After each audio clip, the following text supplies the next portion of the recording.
కానీ మన కార్మికులు అవ్వాల్సిన చాలా బాధాకరంగా ఉంది. వేతనాల విషయంలో మేము పరిస్థితి అట్టగా అయితే తగ్గడానికి సిద్ధంగా ఉన్నామని చెప్పాం. కానీ ఈ కండిషన్లు మనకు చాలా బాధాకరంగా ఉన్నాయి కాబట్టి ఆ కండిషన్ల ముందు మీరు ఏది ఒప్పుకోవద్దని చెప్పి చెప్పడం జరిగింది. ఎందుకంటే వాళ్ళ కొందరు అన్నారు మీ కార్మికులు ఒప్పుకోవడానికి సిద్ధంగా ఉన్నారంటే మీ నాయకులే ఇక్కడ నాటకాలు ఆడుతారని చెప్పేసి అనే పదాలు కూడా మాట్లాడడం జరిగింది.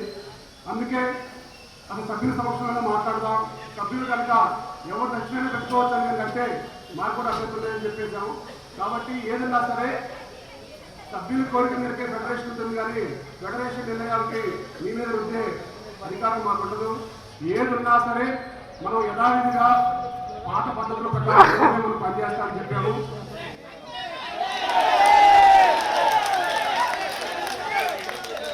యథావిధిగా 6 గంటల నుంచి 6 గంటల కాల్షీట్కి మాత్రమే పనిచేస్తాము.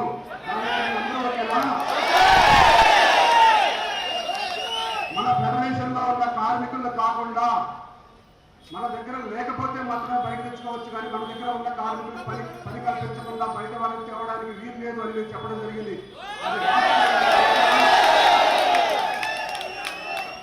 ఆదివారాలు వేతనాలు ఆదివారం డబుల్ కాల్షీట్ ఇవ్వాలన్నారు. కంపల్సరీగా గతంలో ఎలాగుందో అలాగే కావాలని మనం కోరడం జరిగింది. మీ అందరికీ సమ్మతమేనా?